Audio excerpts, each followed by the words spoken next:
Thank you for joining us for All Things MSP Live. My name is Eric Anthony. I'll be your host tonight, and we really do appreciate you spending some time with us. Now, you may be asking, what is All Things MSP? We are a community, first and foremost, of MSPs and people around the MSP industry, vendors, subject matter experts, all that kind of stuff. And we're talking about the non-technical side of being an MSP. Now, most of our activity happens in our Facebook group. That's the platform that we've been on the longest. You can join us there at facebook.com/groups/all things MSP. There's about 6,000 members in the group, and somebody is there waiting to talk to you. And we also, if you don't do Facebook, we have a LinkedIn company page. So you can go to linkedin.com/company/all things MSP. Now, last but not least, we also have a YouTube channel. So you can head on over there. This is where you can probably get the best experience watching the live stream because it allows us to interact better through the comments there. But also, we publish a weekly podcast there as well, in addition to publishing it to all of your favorite podcast platforms. But we also post other pieces of content as well. So make sure you go there, you like, you subscribe, you do all the things to make sure you get notified so that you'll know when we post new podcasts, as well as we're doing a new live stream. Now, the live stream is typically every Wednesday night at 7 p.m. Eastern Time. We try not to miss it, but sometimes life happens. Okay, we got about 19 seconds left before we start the show. We'll see you there.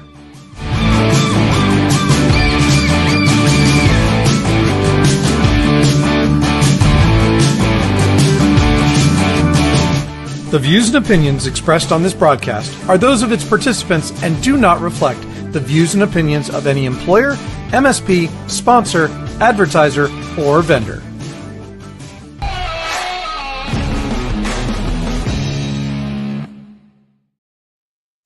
Hey there, everybody. Welcome back to All Things MSP. It has been a hot minute since we did a live stream, but that's kind of just what happens in this world when you're doing live streams. I've been traveling for a couple of weeks, had some other things before that, but we are back in the saddle, and I could not be more happy than to have Tim Golden from Compliance Scorecard here tonight. We're going to talk about a Facebook post that he posted all the way back in March, and I thought would be an interesting topic to cover on the show tonight. Now, Truth in Advertising, Compliance Scorecard is one of our sponsors, so we want to make sure we are plain about that. And we are grateful that they are one of our sponsors, and we thank all of our sponsors for supporting this community. Now, I did want to let you know that I will be at PAX 8 Beyond in a couple of weeks, so obviously we won't have a live stream that week either because I'll be busy doing PAX 8 Beyond stuff. But we will be there, so come by, check us out, say hi, get a sticker, all the fun things. Oh, Eric, I know that we can get you and I on a live stream at Beyond. I mean, there's the whole Facebook Live. All I have to do is pull my phone up and click the button. We can make it happen. That's true. I have done it before from my phone. I did an ASCII event, not one of their regular events. It was one of their local, like just dinner type of things here in Raleigh. And it actually worked surprisingly well. And I use StreamYard for that. So it wasn't just Facebook Live. I actually used StreamYard and posted to all three of the main channels. Now, I will say tonight, if you missed us somehow because you normally watch us on LinkedIn, you might be watching it on Tim's LinkedIn, but for whatever reason, StreamYard would not let me connect to LinkedIn no matter what I did when I was setting this up. So hopefully we'll get that figured out for next time. But Tim, while we're here, and because this is a live stream takeover, I figured I'd let you kind of do your own ad tonight as the vendor sponsor for tonight's episode.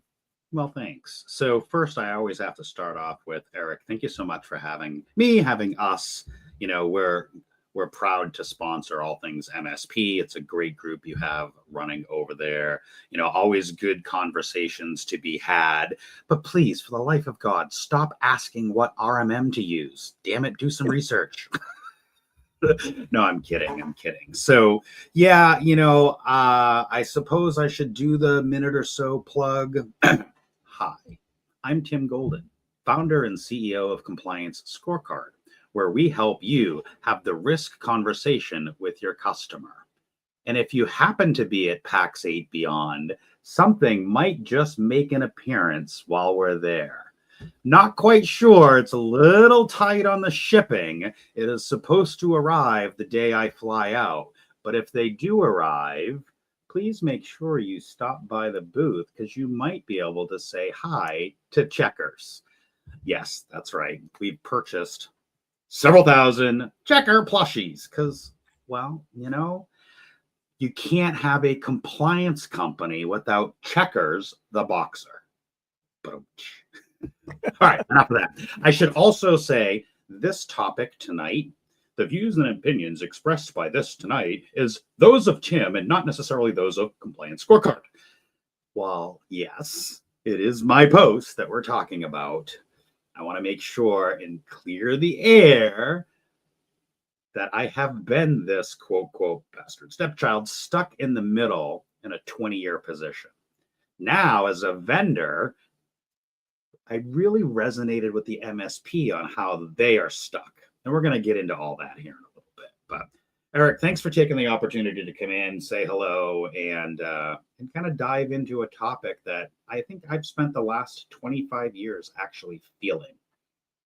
Yeah. And, we're not talking about compliance tonight, although I'm sure it has some implications on compliance.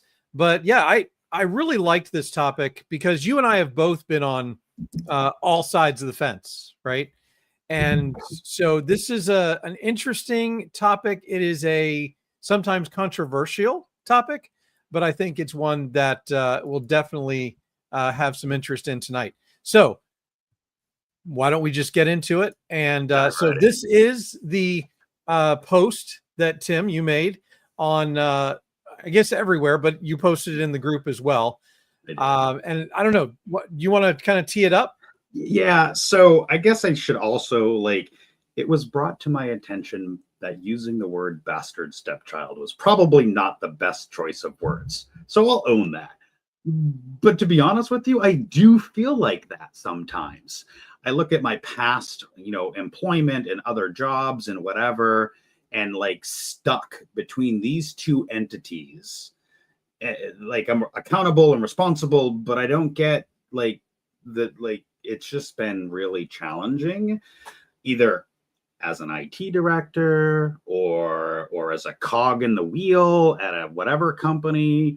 And now as a vendor, all the way up and down my entire career. That doesn't even relate to just IT. In the military, there's a hierarchy. And I know specifically where this came from. I was having a conversation with an MSP.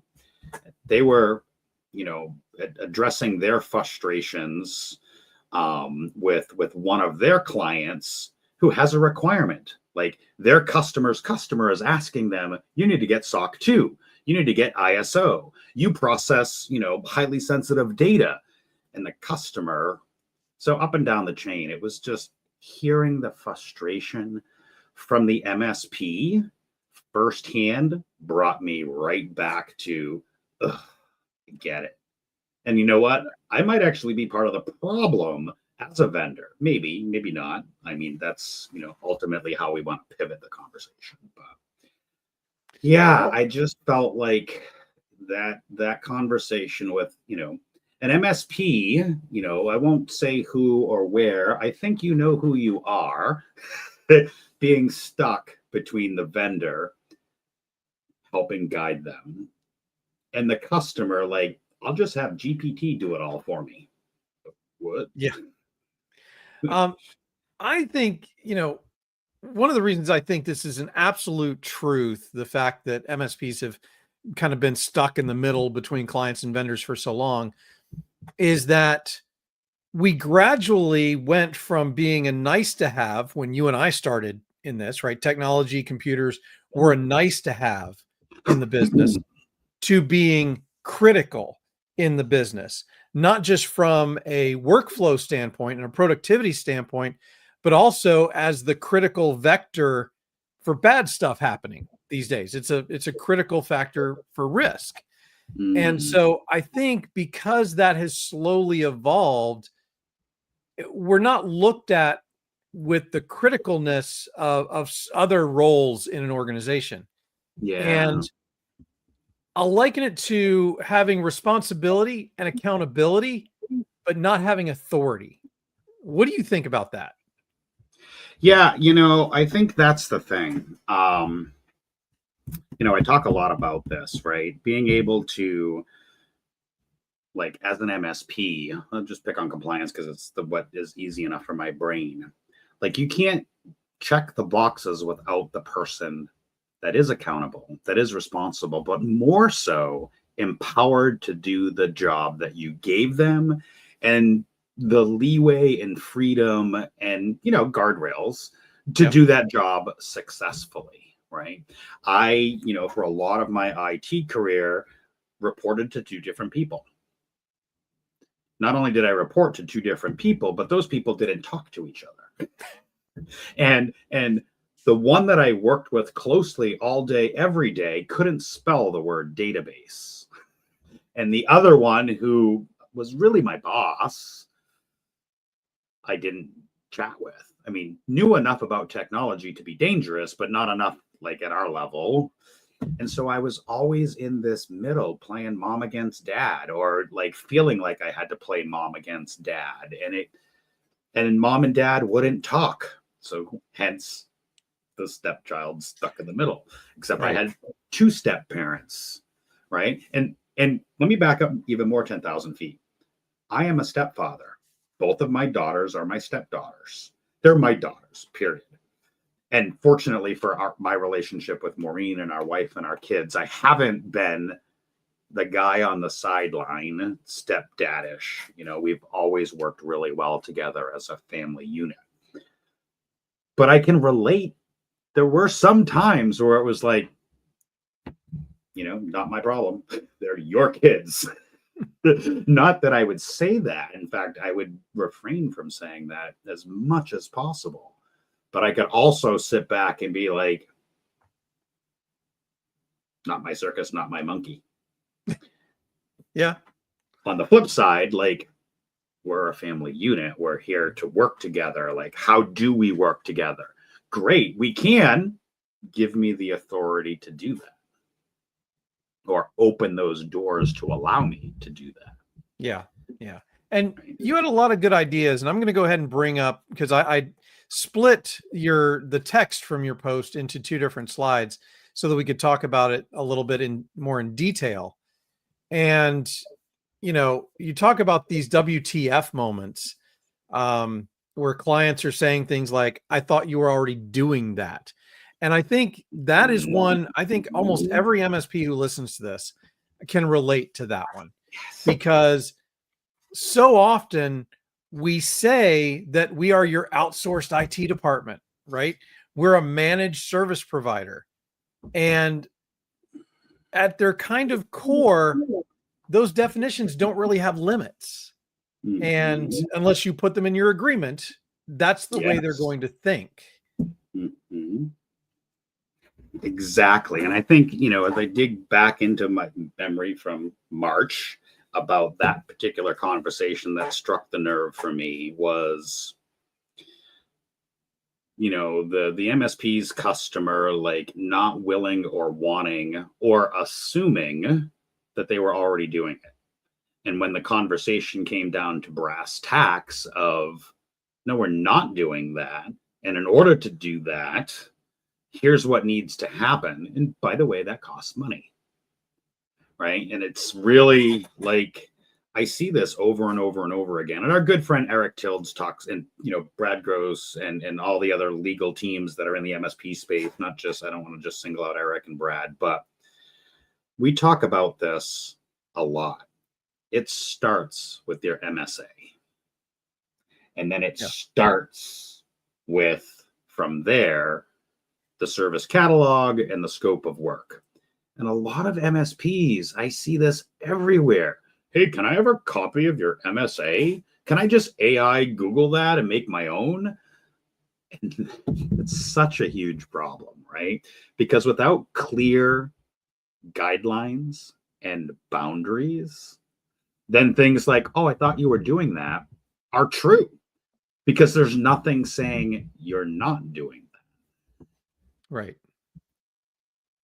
Yeah. And I think that's a critical thing that you have to put in your MSA. I know I've had Brad on the show several times, and he'll definitely tell you that,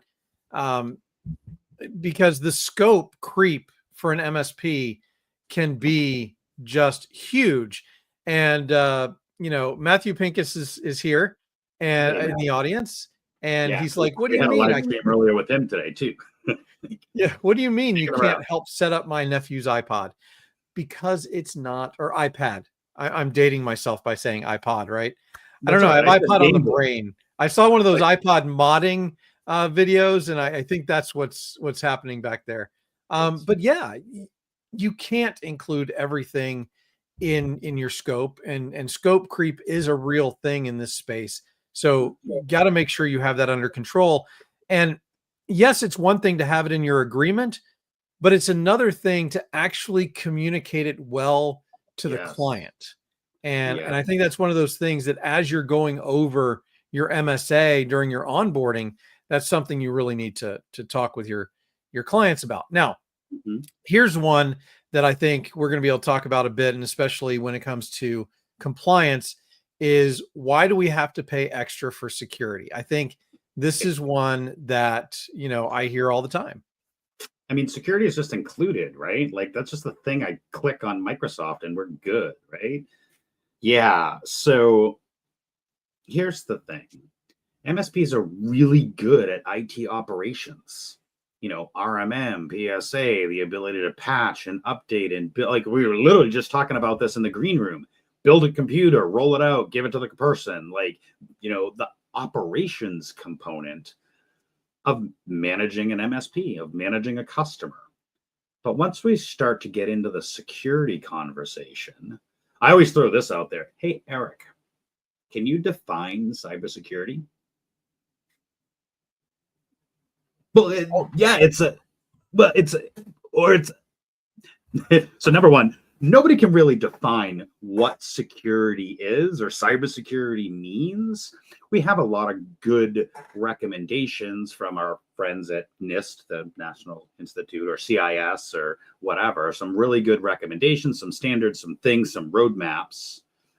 But no one can ever really define what is cybersecurity. And if we as an industry can't define it, then how do we expect our customers to understand it and then define it and then see the value of paying for it?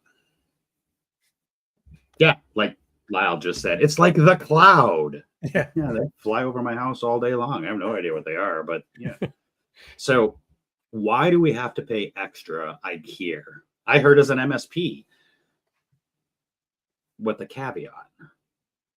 I think you hit the nail on the head, Eric. During not just the sales and the discovery process, but being able to clearly and effectively communicate what your stack in security means, and then running through that during onboarding. We because we worked in regulated industries, SDL, so software development lifecycle, all that change management, all the things on writing code, we could explain that because it was pretty easy. I mean, yes, big words for a lot of organizations, but we could explain it because we knew this is the value and this is how we're protecting information. Brian, our business partner, and I have talked and have been harping a lot on the whole concept of risk to revenue. If you are protecting their revenue, you can help defend their risk. That's a good way to put it. And so how do we define security? Well, we define it by understanding your business, what makes you money, i.e. revenue, and then the risks associated with that. I'll give you a really good example. Let's look at, let's call this fictitious place, Thunkin' Ronuts. or Star Gazer. right? They're a local coffee shop and they make amazing donuts and have the best coffee at affordable prices. Everybody loves hanging out there because they have free Wi-Fi and all the things.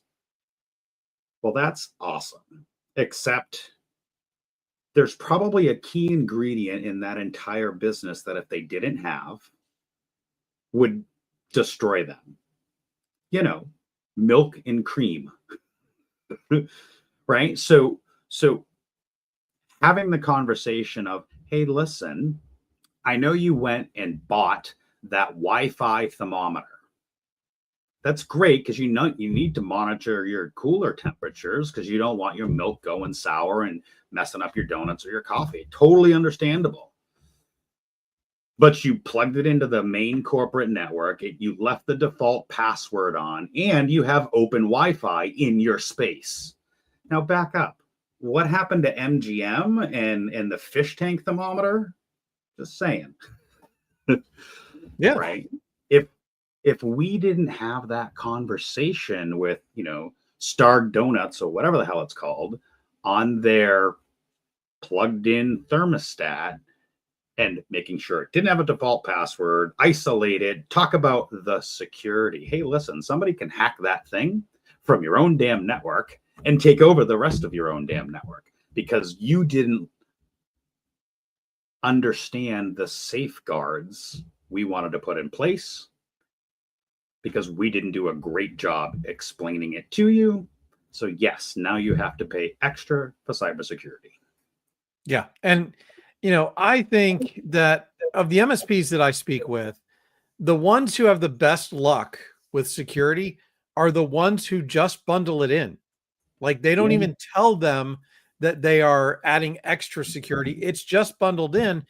And on top of that, they have that cushion in their price that we always talk about, where you need to have 5 to 10% of your managed services price as a buffer in case you need to add or swap a piece of your security stack mid-contract without having to get permission from the client.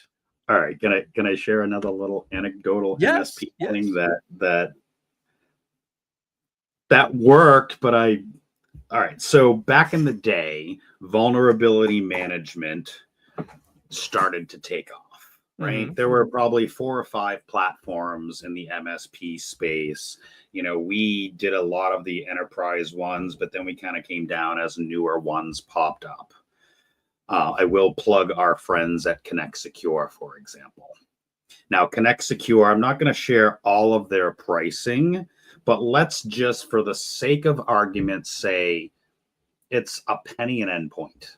We know it's not. It's somewhere around there, but it was a penny an endpoint. And still to this day, it's fairly inexpensive. But there was no precedent set anywhere across the internet on what to charge for vulnerability management. Do you know how much I was charging per endpoint for vulnerability management back in 2017, 18, 19? More than a penny. $75 per endpoint per month. What's the profit margin on that?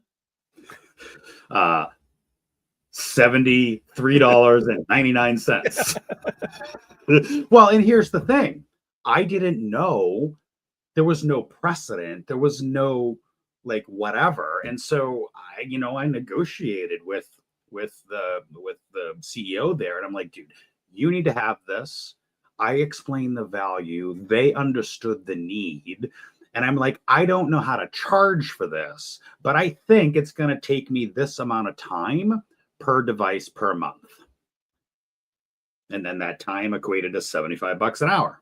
Okay. Right. Or $75 an endpoint. Times almost 200 endpoints, by the way. Well, I mean, that's identical to the story that I always tell. I just tell it from a patch management, virus update point of view, where because there are gray hairs in this beard. There's a lot of gray hairs in this hair. When I was doing that stuff originally, we were going physically from seat to seat to seat to do that. And so there was an hourly charge that was rather big for doing that. And then we got an RMM tool, and the RMM tool was able to do all of these things for us. Now, here's the point. It did not diminish the value that I was delivering. Absolutely. And one of the things that I talk to MSPs about all the time is that being an MSP is not a cost plus business. It is a value business. How much value is the client getting? Not how much do your tools cost? How much do your techs cost? And I'm going to add 30, 40, 50% on top of that.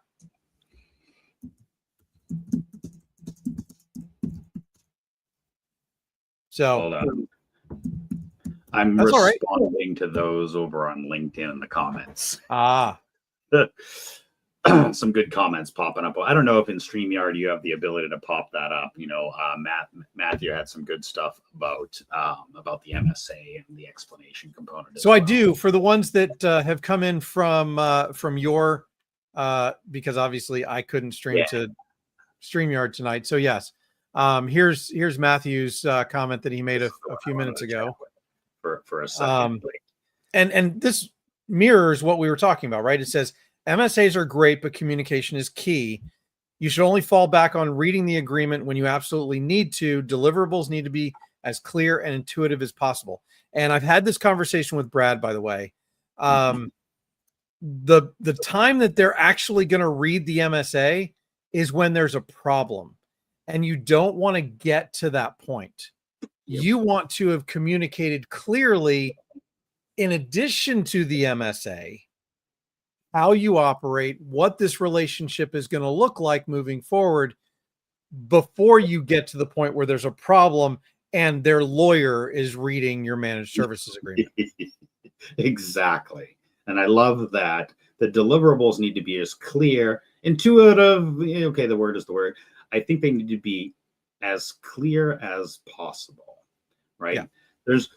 Unfortunately the product is gone, but there was a great website up until about a month or two ago called plainlanguage.gov, right? And it really helps us write in plain language, right? I spent a lot of time working and reading and understanding how to say things as clear, concise, and as possible, but yet I still ramble way too much.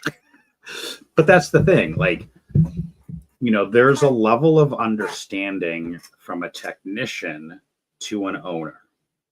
There's a lot of fuzzy in there. And when we start talking about our blinky lights and our, this RMM and that PSA and this EDR and MDR and SOC, SIEM, SOAR, EDR, FYZ, acronym, whatever, they don't care about that. They do care about how you're protecting their business. They do care about, their revenue streams. And being able, again, put my MSP hat back on, part of the sales process. We have an email spam filtering solution. That's it. I don't have to tell them it's Proofpoint or Iron Scales or any of these 20,000 features and how it all flips over backwards and does things. We have an email spam protection program. Right. We have an antivirus program that runs on your computer.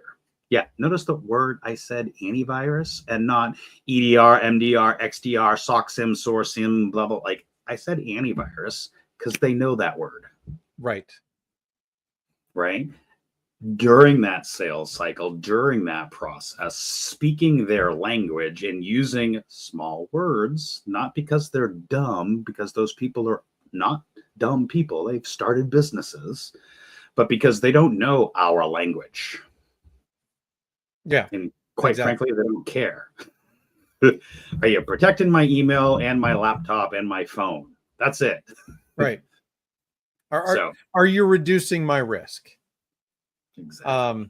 Lyle says, and I'll go ahead and pop this one up. Lyle says, quick answer would be everything plugged into the wall except the paper shredder. That's very close to being true. We had a saying, or at least my saying was, if electricity flows through it, it weighs more than a pound, or it flushes, it's IT's job to be in the know and deal with it. I'm not sure where the flushing comes in there. Because I still have the screenshot. I should find this. We got a ticket into help desk that said the mouse is dead in the kitchen and there's another dead one in the bathroom. And we're like, is there even a computer in the kitchen? Well, oh, that's right. The bathroom, I don't understand, but okay. Come to find out, it was a dead mouse, but not a computer mouse. And there were two of them. One of them in the drawer was a dead mouse, an actual like furry little rat-tailed thing. Right, and then right. there was another dead one in the bathroom. How and why that became IT's job, I don't know, but all of us were like, dead mouse in the kitchen. And I'm like on the phone with my tech, and I'm like, and by the way, we're in New Hampshire, and the ticket came in from Denver. We're on the phone. Anyways, it was, yeah. Yeah. Well, IT always gets those kind of jobs. We do. And you know what? No, and this is, maybe we're going to get to this towards the end, because this is where I want to kind of lead us towards is nobody ever comes up to us in IT and says, great job. I got my email today. Thank you. Yeah. What we get is I thought you were already doing that. Hey, it flushes. It's your job. Can't you just make it go away? Yeah. And that's one I wanted to talk about, because it is one you pointed out in your post. These are the people who would just rather stick their heads in the sand. And you can no longer do that in this environment, because that is the quickest way to get breached or have a problem. Yeah, I mean, even just, well, we'll pick on CMMC because we have a couple of people in the audience that know about it and SOC 2 and all the things. There are legal obligations for certain industries that you have contracts for that says you will adhere to XYZ, right? Period. End of story. CMMC, great example. Back in, what was it, 2017, defarce clauses, blah, blah, blah. You should have been doing this all along. And still, to this day, customers of MSPs are like, I'm going to wait and see what happens. What, like, you're already 5 years behind. Flip that to, okay, Eric, you're the MSP. You have a customer that deals with, I don't know, tax information. And your customer said, hey, I want you to have SOC 2. In fact, here's the new agreement for you to do business with me. And right in there, it says you need to be SOC 2 and ISO compliant by June 1st. Whatever. I'm looking at my calendar. So you now, as the MSP working with that customer, is like, blah, blah, blah. I don't want to, like, nope, doesn't exist. You have a contract and an obligation and legally binding thing that says you need to do something. No, I didn't, like, our lawyers signed that, not me. What? Oh, and oh, you're the MSP. You can just take care of that, right? You can get a SOC 2 by Monday. No problem. Thank you. Yeah. For free, by the way, because you were already doing it. What's the average CMMC audit cost now? Depends on who you ask. I've seen them anywhere from the 20 to 30, all the way up to the 300 or 400. And we're not talking about dollars. We're talking about thousands of dollars. Thousands. Yes. Yes. Yeah. So as you know, again, shameless plug. We have a professional services division here at Compliance Scorecard that has multiple CMMC engagements going on with our certified CCA, CCP, all the acronyms. We are not a third-party organization for doing assessments. We are all of that all the way up to the readiness. We partner with Control Case, who handles the actual assessment. Can't be, fox guarding the hen house. Right. And And that's another I thing that have a lot of MSPs don't get is that you might be responsible for putting the compliances in place, to actually putting the processes and the tools and whatever it takes to get compliant, Mhm. but you can't audit that. You have to hire someone else to do that audit. Mhm. Yeah, and it's interesting because whether it's CMMC or SOC 2 or ISO, the legally attested frameworks, we'll just use that because HIPAA doesn't exist. DOR doesn't exist. Like the legally attested one, something that requires a third party attestation or certification, depending on the vernacular and the thing. Right. Make sure I'm using my right words. But as an MSP, yeah, you're right. You can't provide a certification or attestation. You can and are probably best suited to be part of that process and the readiness to get them there. And that's where we can come in and help alongside you, with you, for you, whatever. But you are in the best position to help get them there. And if you're not having that conversation right now, I guarantee somebody else will be. Yeah. So we've talked about some of the rocks that clients might throw at you as an MSP. Let's switch gears and talk about vendors now. I'm on the hot seat. Because this is a place where you and I have both been for a little while now. Mm-hmm. And in this space, we've both seen this space mature and become gone, or I would say gone from a more technical focus to a more Wall Street focus. Is that a nice way to say it? Yeah. Yeah, I would think so. Yeah. So let me just put the caveat. There are a lot of great vendors in the space that want to do the right thing, that are trying to do the right thing. Some of us, like us, fail at that because we're figuring it out along the way. But then there's the whole slew of others. We won't mention them by name, but you get into these, sleazy sales tactics, these why are you only on 1,000 endpoints when we know you have 10,000 endpoints? Why are you like not doubling down in the spend? And gosh, as a vendor, I've been in this position. Like, come into our vendor program as a vendor, sponsor the conference, and then pay extra for electricity. Oh, you want oxygen too? That's extra. Oh, you want carpet? That's extra. Oh, you want sunlight? That's extra. Like, as a vendor, I've been there too. Yeah. But I have seen firsthand, and I'm going to say it, really shitty vendors putting their MSP between a rock and a hard place. Hey, we get it. You don't like our software, tough crap. You have a 17-year contract, and there's no way you're going to get out of it. And by the way, even at the end of that 17-year contract, you're still going to end up paying for it because we have other things in place to make sure that you don't get out of it. Tough. I have seen this. I have been part of it. Yeah. Yeah. And I think contracts are one thing. And that's one of those things where I think it's also the exception more than the rule. In terms of bad contracts and bad long terms.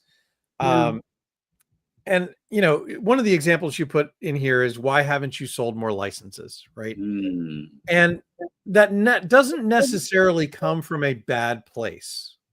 Right. Businesses are in business to make money. Right. And, in situations where you're a vendor and like, hands down, you have a product that will absolutely help 9 out of 10 of the MSP's clients. Yeah. And so you are trying really hard to get that into all of their clients because it'll help. So it's coming from a good place. Let's hope. But vendors can sometimes get too pushy. Yeah. Or, again, so I'll just talk about ourselves because I can. I had it in my head when we launched Compliance Scorecard that we were going to sell it in packs of 5. You go from 2 to 5 to 10 to 15 to 20 to 30 to 40 to 50, like in packs of 5. And it was a hill I died on till Monday. By the way, you heard it here first. Compliance Scorecard now has a new pricing plan as of June 1st. How's that for breaking news for you? There you go. Yeah, because in my head, I'm like, listen, the work is the same, whether it's one customer or 5.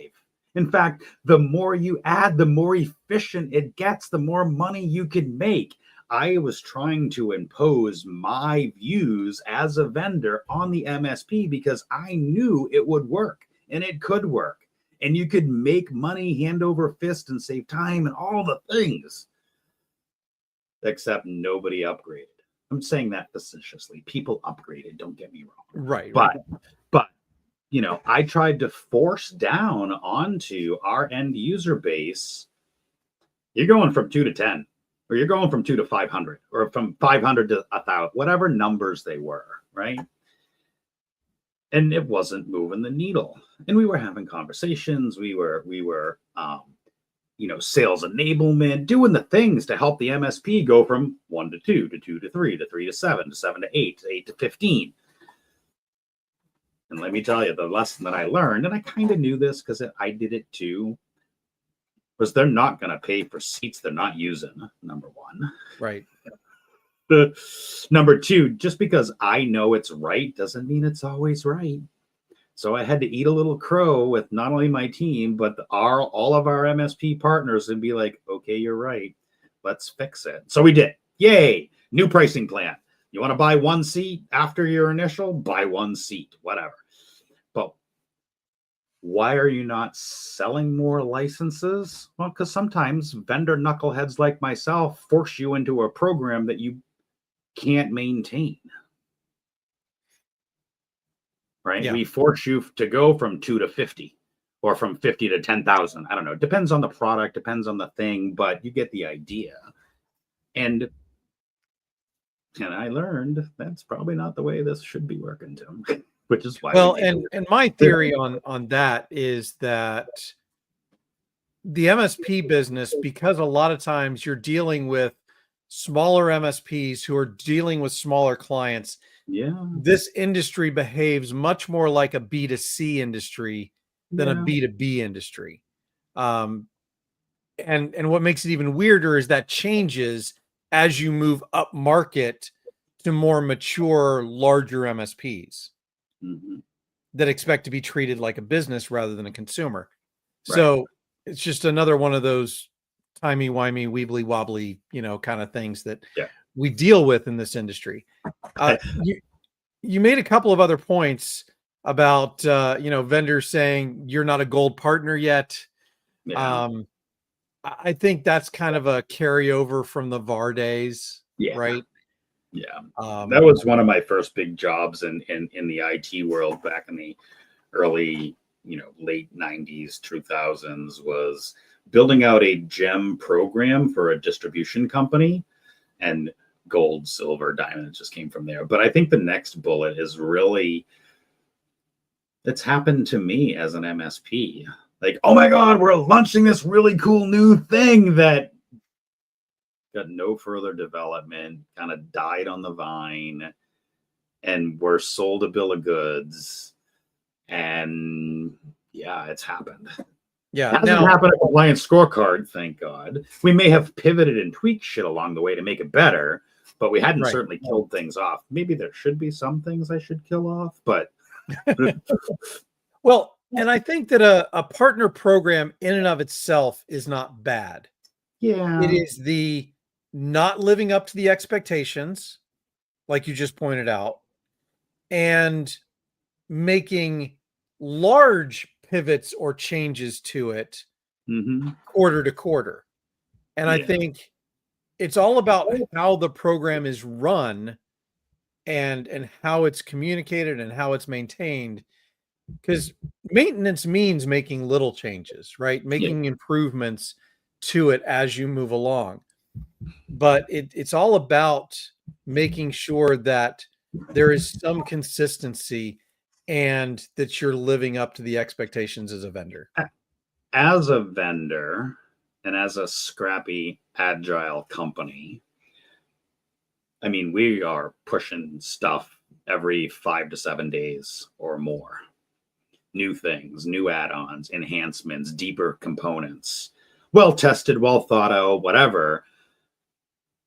And we do hold partner calls where we hear feedback with like, oh my gosh, you just rolled out an entire security awareness program that integrates 6 different SAT platforms in a week and a half. And nothing like that exists in the industry. Like being able to identify that area of how can we help the MSPs use the data that they have to reduce the risk and better report. So sometimes being agile and scrappy and fast in iterations is a good thing. We hear it a lot until I break something, and then I hear all that too. But, there are products out there that haven't been touched in years. I'll know who they are. There are even newer products that haven't really had a lot of fundamental changes in months or years.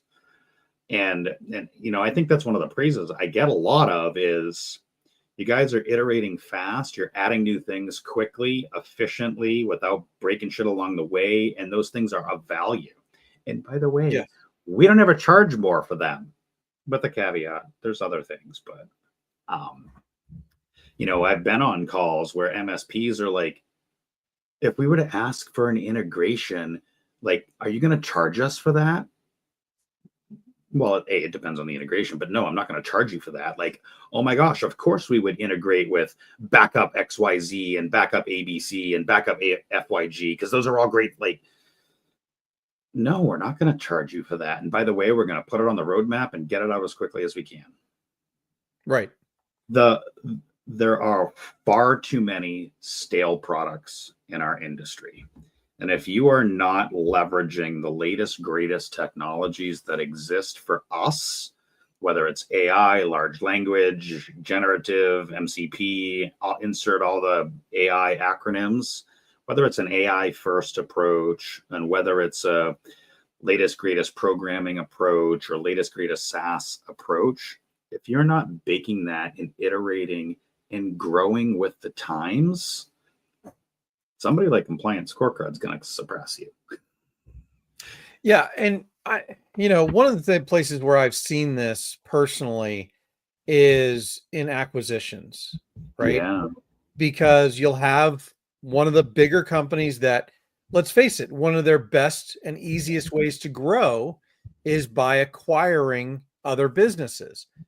But what happens is, and I've seen this happen a lot, where they buy another company that maybe has 2 or 3 products themselves. And they really bought it because they wanted one of those products. Yeah. Or the customer base. Or the customer Or it base. was Correct. slightly competitive to something you already had and you wanted to shut them down. Correct. And of course, those are automatically going to shut those old products down, right? Yeah. Yeah. But what I really don't like is when they buy a corral of products because they wanted 1 or 2, and then they leave the other ones just sitting there collecting dust, allowing customers to still use them. Mm-hmm. And they may not even be secure anymore. That's how little development they're putting into them. Yeah. And I think that's really where, that large company mentality comes into play. I don't think they mean to do it because it really wasn't part of their purpose, right? They didn't develop that product, so they don't have a passion for it. Right. Like the original founders did. And I think that's one of the greatest disservices that happens when one of these, really rapidly growing, rapidly adopted vendor-backed businesses in this space gets acquired, and that founder, they're probably there for another year, maybe 2, but then once they leave, the original passion for that product is gone, And it really means that product doesn't have the support, the agileness that it had before, when there was somebody really carrying the flag for that product. Yeah, you bring up a couple of interesting points. I've seen it done really well. I've seen it done really bad. I think there's a balance between, better together motions, right? I think there are some really good examples of better together. I could probably, pick on my good friend John Harden and Saslio and Avik and how they're starting to work better together and out of those things. So, I mean, not like I'll take us for example, right? I know where I'm at and where I'm going to be in 1, 3 to 5, 7 years down the road. I know that there is way more that we could be doing.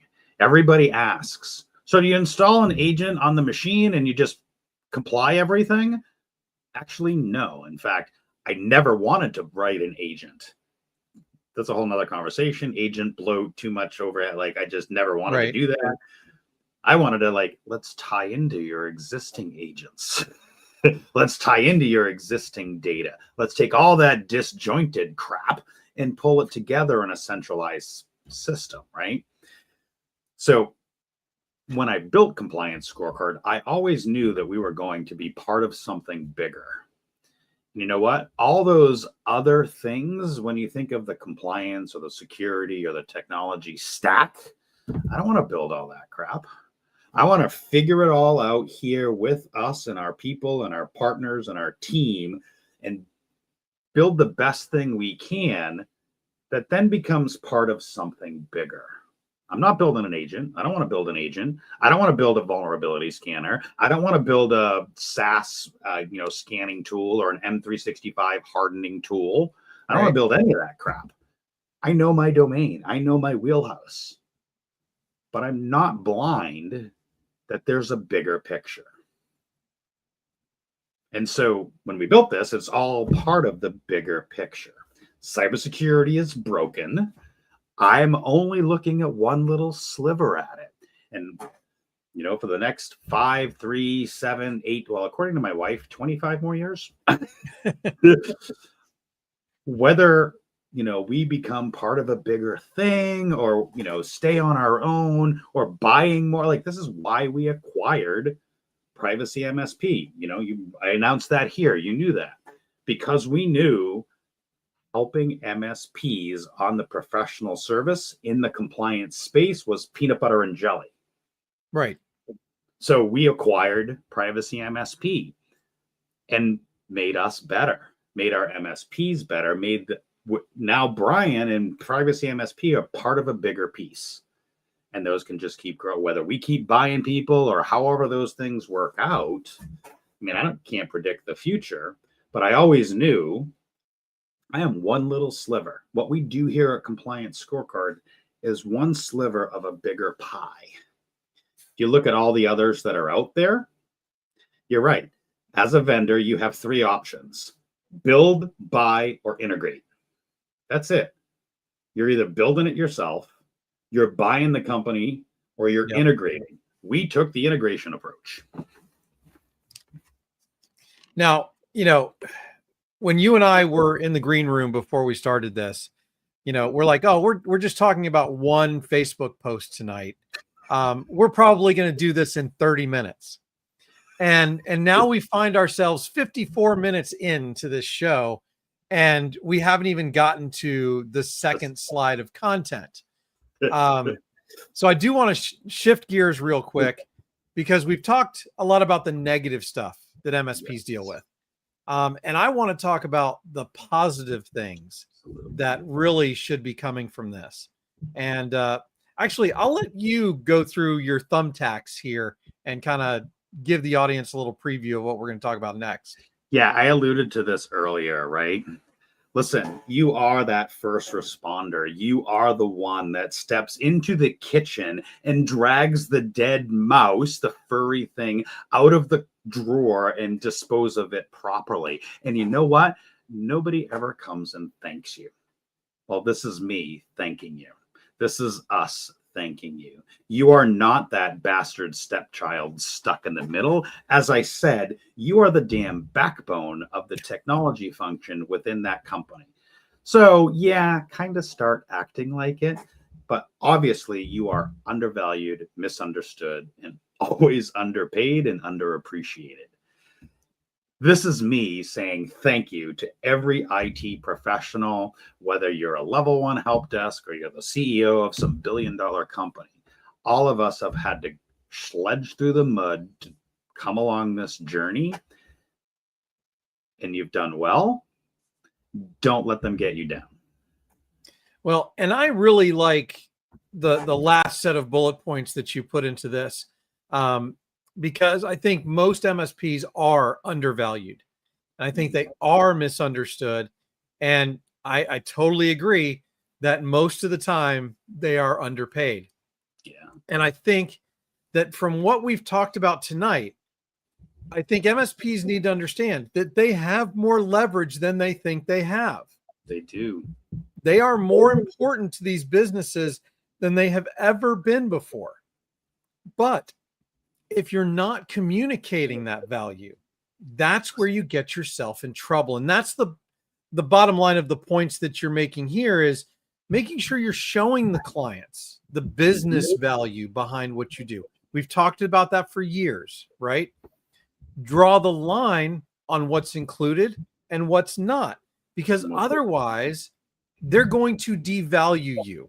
Yep. Because if everything's included, you are going to always be of a very low value. And then part of that communication is turning your expertise into documented, defensible offerings. And I think that's a great way to put it. Yeah. It's not written down. It still exists, and you're still held accountable because there are no clear lines. Right. And when the poop does hit the fan and you need to be defending what you have or have not been doing, if it's not written down, way too many assumptions happen. You know what they say about the word assumptions, right? Yep. Being able to listen, you've heard me say this before. I had to learn that the hard way. And I had to spend the better part of 6 months to a year writing as the dyslexic IT guy, with a third grade English, whatever. But when I did that, and then when I standardized on that, and when I built a business around that standardization of that documentation, we never had an incident. 20 years all over the country, hundreds of, clients and endpoints and thousands of things. Why? Because everybody understood it. It was written down. There was process around it. I say all this shit as I'm like, oh, I don't have a sales process, a compliance scorecard. Oh, I don't have this process. I don't do everything perfectly. Trust me. But as an MSP, I learned I need to write shit down, as bad as it was. But then I needed to communicate that clearly, concisely, and effectively, so everybody knew I am not responsible for the dead mouse in the kitchen cabinet. And if you are, you're going to charge a lot more for it. And if I am, I'm going to write it into the agreement, and I'm going to charge you for that. $75 an endpoint. For mouse removal. So, all right. It's interesting that you bring this up, and I'll leave this with this because I know we have a minute left. I've been reading on a bunch of different Facebook groups. In fact, I think yours was the one I was looking at today, about charging $300 or more per seat. I don't know if it was yours or whatever, it didn't matter, but it was a Facebook post.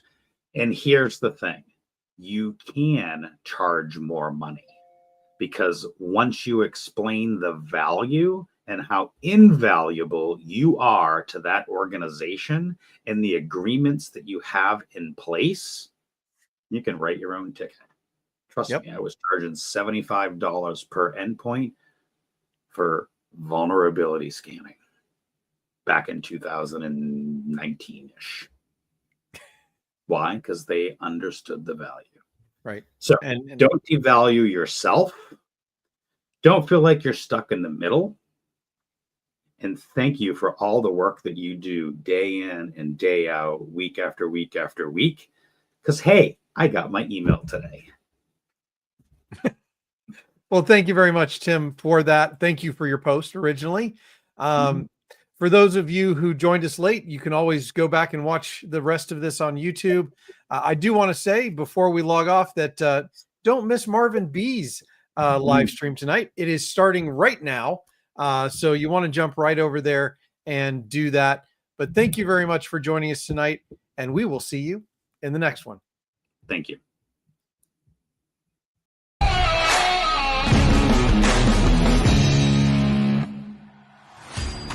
Hey, thanks for watching All Things MSP Live. You can reach me, Eric Anthony, at eric@allthingsmsp.com. If you're a guest, if you're a vendor, if you want to sponsor the show, let me know.